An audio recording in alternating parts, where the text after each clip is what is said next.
Chỉ trong một đêm, cả một vương quốc ngầm giữa Campuchia biến mất khỏi bản đồ. Hàng trăm tay súng bị bắt, hàng nghìn người được giải cứu, và cả khu phố từng sầm uất bỗng chốc thành vùng trắng dữ liệu. Nhưng phía sau chiến dịch ấy là câu chuyện về một cuộc đối đầu chưa từng có giữa con người và trí tuệ nhân tạo, giữa công lý và bóng tối công nghệ.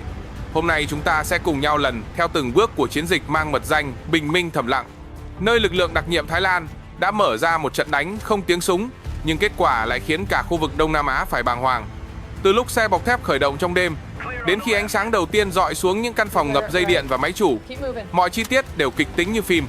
Nếu bạn yêu thích những trận chiến nơi công nghệ trở thành vũ khí, thì đây chính là video dành cho bạn. Đừng quên để lại một lượt like và đăng ký kênh để không bỏ lỡ những bản phân tích nóng hổi nhất về quân sự, chiến thuật và những bí mật đang diễn ra ngoài tầm mắt chúng ta. 2 giờ 40 sáng, ngày 18 tháng 6 năm 2025, bầu trời biên giới Thái Lan, Campuchia đặc quánh hơi sương, chỉ còn ánh trăng mờ vắt qua dãy núi thấp, cả vùng chìm trong tĩnh lặng, chỉ có tiếng gió luồn qua tán cây và tiếng côn trùng yếu ớt giữa màn đêm. Nhưng sâu trong khu rừng phía tây tỉnh Ubon Ratchathani, hàng chục động cơ xe bọc thép bắt đầu khởi động, âm thanh trầm đục vang lên, lan dần trên mặt đất như nhịp tim đang dồn dập trước giờ nổ súng. Lực lượng đặc nhiệm Hổ Đen đã vào vị trí. Họ được lệnh thực hiện chiến dịch Bình Minh Thầm Lặng, một chiến dịch tuyệt mật được lên kế hoạch suốt 5 tháng qua. Mục tiêu là khu phức hợp Kiritmore, nơi bị các băng nhóm nước ngoài biến thành lãnh địa riêng, một khu tự trị ngầm, nơi cảnh sát địa phương nhiều năm không dám bước chân vào. 36 xe bọc thép, 9 trực thăng và gần 200 binh sĩ đặc nhiệm được chia thành 5 mũi, tiến công từ 3 hướng. Mỗi người đều đã được huấn luyện kỹ càng cho một nhiệm vụ duy nhất: khống chế mục tiêu trong vòng 40 phút, không để ai tẩu thoát. Đêm ấy, không có tiếng còi báo động, không có tiếng loa thông báo, chỉ có ánh đèn đỏ nhỏ trên mũ chiến thuật nhấp nháy giữa màn đêm và tiếng gió xé qua nòng súng. Trên bầu trời, 2 máy bay không người lái lặng lẽ quét ánh hồng ngoại, định vị từng tòa nhà trong khu phức hợp. Không ai nói một lời, tất cả nín thở, bởi họ biết chỉ vài phút nữa thôi, mặt đất yên ắng này sẽ biến thành cơn bão thật sự. 2 giờ 58 sáng, tín hiệu Thunder One vang nhẹ trên tai nghe. Các đội bắt đầu xâm nhập. Các toán đặc nhiệm áp sát theo đội hình bậc thang. Họ di chuyển lặng lẽ, từng bước tiếp cận cánh cổng chính, rồi tách ra thành các nhóm 2 người, 3 người. Mắt đêm, kính nhìn đêm soi rõ từng bậc thang, từng ô cửa. Tiếng khóa được phá nhanh, cửa sập bật mở.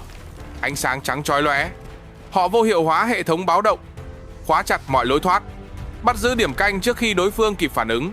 Các đội hình thực hiện thao tác chuẩn.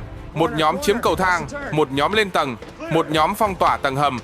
Trong vòng 4 phút, các mũi tấn công đã chặn đứng các hướng rút lui. Bên trong, cảnh tượng làm người ta nghẹt. Hơn 800 nạn nhân bị phát hiện trong 21 tòa nhà. Phần lớn là công dân Việt Nam, Malaysia, Indonesia và Lào. Mỗi căn phòng rộng chưa đầy 12 mét vuông, chứa chật chội 20 đến 30 người. Họ nói với giọng khàn, mắt sưng, tay còn vết bạo hành. Nhiều người kiệt sức đến mức không thể đứng. Đặc nhiệm vừa làm nhiệm vụ, vừa chăm sóc y tế sơ bộ. Một đội y tế di động tiến vào, kiểm tra huyết áp, băng bó vết thương, cho nước và thức ăn. Họ nói nhẹ nhàng, trấn an, lau nước mắt cho những người vừa thoát khỏi chuỗi ngày bị ép làm việc 18 đến 20 giờ mỗi ngày. Một số thủ lĩnh địa phương cố chống trả bằng vũ khí tự chế và súng ngắn, nhưng đều bị khống chế trong vòng vài phút. Cảnh bắt giữ diễn ra nhanh, chuẩn chỉ, không để thương vong dân thường tăng thêm.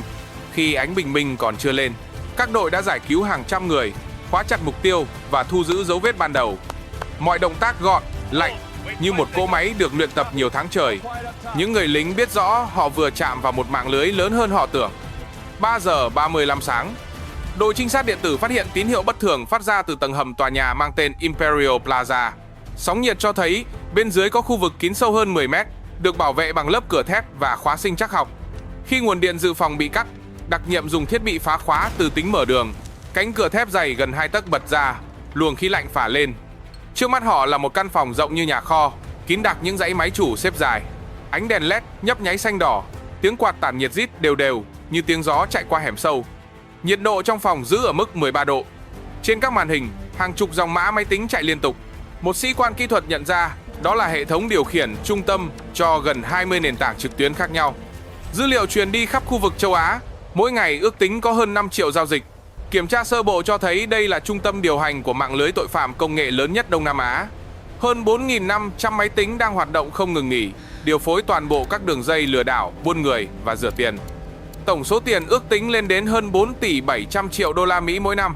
Một sĩ quan thốt khẽ, đây không chỉ là tội phạm mạng, đây là một nhà máy tội phạm. Câu nói ấy khiến cả đội yên lặng vài giây. Tất cả đều hiểu, những gì họ vừa thấy chỉ là phần nổi của một tảng băng khổng lồ vẫn đang ẩn dưới lớp dữ liệu lạnh lẽo kia. 4 giờ 5 phút sáng, đội tấn công Alpha báo đã chiếm được tòa nhà cao nhất trong khu phức hợp. 16 tầng bê tông, tường dày hơn nửa mét, cửa kính chống đạn. Lên đến tầng cuối cùng, họ phát hiện một căn phòng rộng, gần 200 mét vuông, sáng đèn và được cách âm tuyệt đối. Bên trong, giữa gian phòng sang trọng, một người đàn ông đang ngồi sau bàn làm việc bằng gỗ đỏ, mặt hướng ra cửa sổ nhìn xuống toàn khu. Hắn mặc sơ mi trắng, tay cầm ly cà phê còn bốc khói, ánh mắt bình thản đến lạnh người. Hắn không hề ngạc nhiên khi thấy đặc nhiệm ập vào. Người đó là Mã Thiên Long, 45 tuổi, từng là chuyên gia an ninh mạng của một tập đoàn nhà nước Trung Quốc. Sau khi rời vị trí, hắn biến mất, rồi tái xuất với thân phận mới, kẻ điều hành mạng lưới tội phạm lớn nhất khu vực. Khi bị yêu cầu rời khỏi bàn làm việc, hắn chỉ khẽ nhếch môi. Các anh đến muộn rồi. Giọng hắn trầm, đều, không run. Trên màn hình máy tính trước mặt, hàng chục cửa sổ đang mở. Mỗi cửa sổ là một hệ thống chuyển tiền tự động đang hoạt động. Trong két sắt phía sau bức tranh treo tường, đội kỹ thuật phát hiện danh sách hơn 400 cái tên. Toàn là những người có chức vụ trong chính quyền và lực lượng an ninh của 6 quốc gia. Mã Thiên Long nhìn thẳng vào camera, vẫn giữ nụ cười mỉm. Tôi chỉ là người giữ dữ liệu. Những người thật sự đứng sau, các anh sẽ không bao giờ muốn gọi tên họ đâu. Căn phòng bỗng lặng đi. Câu nói ấy khiến không khí đặc lại, như báo hiệu một bí mật còn sâu hơn gấp bội. Ngày 13 tháng 6 năm 2025, 10 giờ sáng, một phòng họp kín ở trụ sở tình báo Bangkok. Trên bàn là một tập hồ sơ dày, đóng dấu nội bộ, chỉ dành cho một số người có thẩm quyền. Thành phần tham dự gồm lãnh đạo cơ quan tình báo quốc gia, đại diện Interpol, một chuyên gia từ Liên Hợp Quốc và một nhân vật bí danh Falcon do một cơ quan đối tác cung cấp thông tin, báo cáo vệ tinh được trình chiếu. Hình ảnh cho thấy luồng dữ liệu mã hóa rời khỏi khu phức hợp Kirit Mall, đi theo 2 tuyến chính đến một cụm máy chủ ở đảo Hải Nam và một đường khác qua Singapore. Phân tích lưu lượng nói rõ hơn 22 triệu thiết bị di động. Trong khu vực có dấu vết nhiễm mã theo dõi. Con số nạn nhân bị xác định sơ bộ là hơn 12.000 người. Chỉ tính riêng công dân Thái Lan. Trong phòng, các chuyên gia lần lượt báo cáo. Mã hóa dùng chuẩn quân sự, liên kết tài khoản ngân hàng tại 7 quốc gia và một hệ thống thanh toán tự động đã rút hàng trăm triệu đô la mỗi tháng. Một chuyên viên mạng đã đưa ra đánh giá gây sốc. Phần mềm điều khiển có khả năng mở rộng sang châu Phi và Nam Mỹ trong vòng 2 đến 3 năm với mục tiêu doanh thu lên tới 10 tỷ đô la mỗi năm nếu không bị triệt phá. Cuộc họp kết thúc bằng quyết định mang tính bước ngoặt. Hành động quân sự phối hợp sẽ được phê duyệt trong 72 giờ. Lệnh được ký bằng tay, kèm theo điều kiện tuyệt mật. Không khí trong phòng nặng nề, ai cũng hiểu rằng đây là vụ việc không chỉ là tội phạm mà đã vượt lên thành vấn đề an ninh khu vực. 4 giờ 52 phút sáng. Khi các chuyên gia pháp y điện tử phóng to từng đoạn mã, một hệ thống lạ lùng hiện ra trên màn hình. Đó là một nền tảng trí tuệ nhân tạo mang tên Orion X. Không phải là bộ lọc đơn thuần, mà là một hệ thống tự học, liên tục tinh chỉnh chiến thuật dựa trên hành vi nạn nhân. Orion X phân tích hàng triệu điểm dữ liệu mỗi ngày. Nó quét thói quen mạng xã hội, lịch sử giao dịch, mô hình nhắn tin, thói quen truy cập để nhận diện những người dễ bị lừa nhất. Theo ước tính ban đầu, tỷ lệ thành công các chiến dịch do hệ thống này thiết kế đạt khoảng 86%. Con số ấy nghe như khoa học viễn tưởng, nhưng nằm trên màn hình lạnh lùng trước mắt đội pháp y. Hệ thống được mã hóa theo chuẩn quân sự, đa lớp, chạy trên nhiều máy chủ phân tán. Một phần mã nguồn được đặt trên vệ tinh tư nhân, phần khác chạy trên cụm máy chủ ẩn danh tại hải ngoại. Orion X không chỉ tạo kịch bản lừa đảo cá nhân hóa, nó còn tự động điều hướng luồng tiền, phân chia vai trò cho từng nhóm thực hiện và giám sát công việc theo thời gian thực. Điều đáng sợ hơn cả là tính năng giám sát chính trị. Danh sách ban đầu cho thấy hơn 2.400 cá nhân bị đánh dấu là mục tiêu quan tâm, trong đó có nhà báo, nhà hoạt động và cán bộ công quyền. Một vài cái tên đã biến mất không dấu vết trong 6 tháng qua. Các chuyên gia cảnh báo rằng việc vô hiệu hóa Orion X không chỉ đơn thuần là tắt máy chủ. Đây là một mạng lưới học máy có khả năng tái cấu trúc, sao chép và di cư. Trong phòng tối, tiếng quạt máy chủ rít đều, mọi người nhìn nhau tĩnh lặng. Ai cũng hiểu, họ vừa chạm vào một công nghệ đủ để thay đổi cục diện an ninh khu vực. 6 giờ 30 phút sáng, tin tức về chiến dịch bình minh thầm lặng bắt đầu lan ra ngoài biên giới. Các hãng tin quốc tế đồng loạt đăng tải hình ảnh lực lượng đặc nhiệm Thái Lan áp giải hàng trăm nghi phạm ra khỏi khu phức hợp Kirit Mall. Chưa đầy 1 giờ sau, Bộ Ngoại giao Trung Quốc ra tuyên bố phản đối mạnh mẽ, cho rằng Thái Lan đã vi phạm chủ quyền Campuchia và bắt giữ nhiều công dân Trung Quốc vô căn cứ.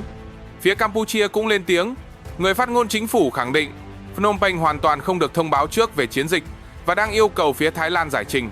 Tuy nhiên, một số nguồn tin từ giới ngoại giao cho biết nhiều quan chức Campuchia đã được cảnh báo từ sớm nhưng cố tình yên lặng. Trong khi đó, Liên Hợp Quốc bày tỏ quan ngại về quy mô mạng lưới tội phạm xuyên quốc gia vừa bị triệt phá và kêu gọi các nước khu vực hợp tác sâu hơn về an ninh mạng. Mỹ, Nhật Bản và Úc công khai ủng hộ hành động của Thái Lan, coi đây là bước đi cần thiết để chặn đứng tội phạm công nghệ ở Đông Nam Á. Trên mạng xã hội, hàng triệu bình luận chia sẻ hình ảnh nạn nhân được giải cứu. Dư luận quốc tế bắt đầu đặt câu hỏi: bao nhiêu khu phức hợp tương tự đang tồn tại mà chưa bị phát hiện? Chiến dịch tưởng như đã khép lại, nhưng giữa những bản tin dồn dập và lời tuyên bố ngoại giao cứng rắn, người ta bắt đầu nhận ra một điều. Nhưng đó mới chỉ là khởi đầu. 9 giờ 45 phút sáng, khi các đơn vị đang hoàn tất thu giữ tang vật, toàn bộ hệ thống điện của thủ đô Bangkok bất ngờ nhấp nháy rồi tắt phụt. Trong vòng chưa đầy 30 giây, hơn 4 triệu hộ dân mất điện, mạng viễn thông ngừng hoạt động, các đèn tín hiệu giao thông đồng loạt tê liệt, cảnh báo toàn quốc được phát đi ngay lập tức. Các trung tâm dữ liệu của Bộ Quốc phòng và Bộ Tài chính bị tấn công cùng lúc. Màn hình giám sát hiện hàng trăm dòng lệnh truy cập lạ đến từ ngoài lãnh thổ. Các chuyên gia an ninh mạng xác nhận đây là cuộc phản công kỹ thuật số có quy mô lớn nhất từ trước đến nay nhắm vào Thái Lan. Trong vòng 20 phút, hơn 8.000 máy chủ chính phủ bị khóa quyền truy cập. Nhịp độ cuộc tấn công tăng lên theo từng giây. Những đoạn mã lạ xâm nhập vào hệ thống ngân hàng trung ương rồi lan ra mạng lưới năng lượng. Một số khu công nghiệp lớn ở miền Đông buộc phải tạm ngừng hoạt động. Trong các phòng điều khiển, âm thanh báo động vang liên hồi, màn hình nhấp nháy đỏ. Nhờ phản ứng kịp thời, nhóm kỹ thuật quốc phòng đã tách hệ thống trọng yếu khỏi mạng quốc tế, ngăn nguy cơ lan rộng. Dấu vết cho thấy điểm xuất phát của cuộc tấn công nằm ở một máy chủ ẩn danh tại Myanmar và một tuyến khác đi qua đảo Hải Nam. Tới 11 giờ trưa, Thủ tướng Thái Lan xuất hiện trên truyền hình quốc gia. Ông nói ngắn gọn, giọng dứt khoát: chúng ta không chỉ đối mặt với tội phạm công nghệ, đây là cuộc chiến bảo vệ chủ quyền số. Và Thái Lan sẽ không bao giờ lùi bước. 11 giờ 30 trưa, một căn phòng thẩm vấn nhỏ, tường sơn trắng, không cửa sổ. Ánh đèn LED chiếu thẳng từ trần xuống, sáng lạnh đến chói mắt. Giữa phòng là một bàn kim loại, 3 chiếc ghế và một camera ghi hình. Mã Thiên Long ngồi yên, hai tay đặt ngay ngắn trước mặt. Ánh mắt bình thản như thể người đang ngồi ở nhà mình chứ không phải trong nhà giam quân sự. Đại tá Anurag, người có hơn 20 năm kinh nghiệm điều tra tội phạm công nghệ, bắt đầu bằng giọng chậm và đều. Tên, tuổi, quốc tịch. Mã Thiên Long đáp gọn, không do dự: anh là người lập ra Orion X. Hắn nhún vai: không hẳn, tôi chỉ dạy nó cách nghĩ. Căn phòng tĩnh lặng. Tiếng đồng hồ treo tường nghe rõ đến từng nhịp. Anh làm việc cho ai? Hắn nhìn thẳng vào ống kính, giọng thấp: anh nghĩ một người có thể điều khiển 7 quốc gia cùng lúc sao? Phía sau tôi còn có những người khác, những người mà các anh không bao giờ dám chất vấn. Đại tá Anurag yên lặng vài giây rồi gập hồ sơ lại. Cuộc thẩm vấn tạm kết thúc. Mã Thiên Long vẫn ngồi yên, ánh mắt hướng lên trần nhà, miệng khẽ mỉm cười. Các anh bắt được tôi, nhưng các anh không bắt được ý tưởng. Nó đang ở ngoài kia, và nó sẽ tiếp tục học. Câu nói vang lên giữa căn phòng trống, khiến cả đội điều tra đứng lặng người. 14 giờ chiều, trong trung tâm dữ liệu của Bộ Quốc phòng Thái Lan, đội kỹ thuật số bắt đầu giải mã các ổ cứng thu được từ phòng làm việc của Mã Thiên Long. Hơn 20 chuyên gia ngồi trước dãy máy chủ, màn hình chi chít mã lệnh. Quá trình giải mã kéo dài suốt 7 giờ liên tục, đến khi dòng chữ hoàn tất hiện lên, cả phòng như nín thở. Trên màn hình là sơ đồ tổ chức của 14 nhóm tội phạm đang hoạt động tại 8 quốc gia châu Á. Mỗi nhóm được vận hành như một công ty thật sự, có giám đốc điều hành, bộ phận kỹ thuật, nhân sự, truyền thông và tài chính. Tổng cộng hơn 3.800 thành viên, phân bố khắp từ Myanmar, Campuchia đến Philippines, Malaysia và cả Singapore. Một bản đồ khác hiện ra cho thấy kế hoạch mở rộng sang 2 khu vực mới ở châu Phi và Nam Mỹ. Dự tính vốn đầu tư ban đầu lên tới 12 tỷ đô la Mỹ, với mục tiêu lợi nhuận mỗi năm hơn 45 tỷ. Tất cả được ghi lại chi tiết bằng những báo cáo nội bộ, kèm danh sách mã tài khoản và hợp đồng điện tử. Một chuyên viên trẻ nhìn vào sơ đồ, khẽ lắc đầu, giọng run run. Thế giới chưa từng thấy mạng lưới nào tinh vi đến vậy. Không ai đáp lại. Cả phòng chỉ còn tiếng quạt máy và ánh đèn nhấp nháy. Dữ liệu này đủ để chứng minh rằng họ không chỉ bắt một tên tội phạm, mà đã vén tấm màn che của một hệ thống tội phạm toàn cầu, nơi công nghệ được dùng làm vũ khí mới trong kỷ nguyên hiện đại. 18 giờ, 20 phút tối cùng ngày, tại trung tâm chỉ huy Bangkok, Thủ tướng Thái Lan triệu tập cuộc họp khẩn với toàn bộ nội các và đại diện các cơ quan an ninh. Không khí trong phòng họp đặc quánh. Trên màn hình lớn là những hình ảnh vừa được giải mã từ ổ cứng của Mã Thiên Long. Dòng chữ dự án nhện đen hiện rõ, cùng hàng trăm tên tuổi quan chức trong khu vực. Cuộc tranh luận kéo dài nhiều giờ. Một phe cho rằng nên giữ bí mật, tránh khủng hoảng ngoại giao và tác động đến nền kinh tế. Họ lo sợ nếu công bố toàn bộ dữ liệu, các quốc gia liên quan sẽ phản ứng mạnh. Dòng vốn đầu tư có thể sụt giảm hàng chục tỷ đô la. Phe còn lại phản đối gay gắt. Họ khẳng định nếu tiếp tục yên lặng, Thái Lan sẽ trở thành đồng lõa trong một mạng lưới tội phạm toàn cầu. Giọng một tướng lĩnh vang lên rõ ràng. Chúng ta đã cứu hơn 2.000 người, không thể để công lý bị che đậy chỉ vì sợ mất lòng ai đó. Câu nói khiến cả phòng tĩnh lặng. Sau 4 giờ thảo luận, Thủ tướng đứng dậy, nhìn thẳng vào các thành viên. Nếu muốn giữ hòa bình thật sự, phải để sự thật được nhìn thấy. Quyết định được ký ngay tại chỗ. Toàn bộ dữ liệu sẽ được chuyển cho Interpol và công khai trong vòng 24 giờ tới. Không còn do dự, không còn che giấu. Đó là lựa chọn dứt khoát, biến Thái Lan từ người quan sát thành quốc gia đầu tiên dám đối đầu trực diện với bóng tối công nghệ đang bao trùm khu vực. 9 giờ sáng, ngày 19 tháng 6 năm 2025, hội trường lớn tại Trung tâm Báo chí Quốc gia Bangkok chật kín người. Hơn 250 phóng viên từ 40 quốc gia có mặt, ánh đèn flash liên tục lóe sáng. Trên bục phát biểu, Thủ tướng Thái Lan bước lên, giọng rõ và trầm. Trong suốt 45 phút, ông công bố toàn bộ bằng chứng của chiến dịch bình minh thầm lặng. Hình ảnh, các nạn nhân được giải cứu, những đoạn mã điều hành Orion X, cùng danh sách hơn 400 quan chức trong khu vực liên quan tới mạng lưới tội phạm xuyên quốc gia. Mỗi chi tiết, mỗi con số được công bố khiến khán phòng lặng đi. Phóng viên quốc tế ghi hình, phát trực tiếp. Các đài truyền hình lớn như BBC, CNN, NHK đều đưa tin khẩn. Chỉ trong buổi sáng, hơn 10 triệu lượt xem được ghi nhận trên nền tảng trực tuyến. Nhiều quốc gia lập tức mở cuộc điều tra nội bộ. Một số quan chức cấp cao trong khu vực bị đình chỉ công tác chỉ vài giờ sau buổi họp báo. Thị trường chứng khoán châu Á chao đảo, một số tập đoàn bị nghi liên quan mất hơn 20% giá trị chỉ trong một ngày. Nhưng dư luận thế giới lại bày tỏ sự khâm phục. Người dân Thái Lan xuống đường, dương cao quốc kỳ, coi đây là bước ngoặt trong cuộc chiến chống tội phạm công nghệ toàn cầu. Giữa ánh đèn và ống kính, hình ảnh lá cờ Thái Lan tung bay phía sau. Bục phát biểu trở thành biểu tượng cho một thông điệp duy nhất. Công lý có thể chậm, nhưng nó sẽ đến. Và lần này, nó đã đến thật sự. 2 giờ sáng, ngày 20 tháng 6 năm 2025. Cơn mưa nhẹ phủ xuống thành phố Bangkok. Những con phố vẫn sáng đèn, dù đã khuya. Trong căn phòng điều hành của Interpol, bản đồ khu vực Đông Nam Á vẫn sáng rực các điểm đỏ. Hơn 142 nghi phạm mới bị bắt trong vòng 24 giờ. Một phần dữ liệu Orion X đã bị xóa, nhưng các chuyên gia cho biết ít nhất 3 máy chủ gốc vẫn chưa bị tìm thấy. Tại nhà giam quân sự ngoại ô, Mã Thiên Long lặng lẽ nhìn màn hình nhỏ trong buồng biệt giam. Tin tức về cuộc họp báo, về những vụ bắt giữ, về các quốc gia mở điều tra đồng loạt đang được phát liên tục. Hắn không nói gì, chỉ cười khẽ. Ánh mắt như đang nhìn xa hơn bức tường trước mặt. Bên ngoài, các thành phố lớn vẫn hoạt động bình thường. Nhưng trong bóng tối của mạng lưới dữ liệu toàn cầu, hàng triệu gói thông tin vẫn đang luân chuyển. Không ai biết có bao nhiêu bản sao của Orion X đã được tải đi hoặc đang chờ được kích hoạt. Những người lính hổ đen trở về căn cứ. Họ biết trận chiến này mới chỉ thắng một phần, bởi kẻ thù của họ không chỉ mang súng mà còn ẩn mình sau những dòng mã vô hình. Mã Thiên Long ngẩng đầu, ánh sáng mờ hắt lên khuôn mặt hắn. Giọng hắn trầm, lạnh, vang trong căn phòng tĩnh lặng. Các anh có thể phá hủy máy móc, nhưng trí nhớ của nó đã nằm trong đầu người rồi. Sau hơn 12 tiếng đồng hồ căng như dây đàn, chiến dịch bình minh thầm lặng chính thức khép lại. Nhưng dư âm của nó vẫn còn vang trong lòng mỗi người. Không chỉ là chiến thắng của một lực lượng, mà là lời cảnh tỉnh cho cả khu vực, rằng tội phạm công nghệ không còn là những kẻ ngồi sau bàn phím, mà là những cỗ máy lạnh lùng biết tự học, biết ẩn mình và biết ra đòn khi con người mất cảnh giác. Chiến dịch ấy cho thấy công lý có thể đến muộn, nhưng khi xuất hiện, nó đủ mạnh để thắp sáng cả những góc tối nhất. Còn những người lính hổ đen, họ không cần lời khen, chỉ cần biết rằng hàng nghìn người đã được trở về nhà và rằng họ đã làm đúng điều phải làm. Các bạn nghĩ sao nếu câu chuyện này có phần tiếp theo, khi cuộc chiến chuyển sang không gian mạng, nơi ranh giới giữa thật và ảo càng ngày càng mờ? Hãy để lại suy nghĩ của bạn dưới phần bình luận nhé. Và nếu thấy video này đáng xem, đừng quên nhấn like, đăng ký kênh để không bỏ lỡ những câu chuyện tiếp theo về thế giới quân sự và những cuộc chiến chưa từng được kể. Hẹn gặp lại các bạn trong video sau.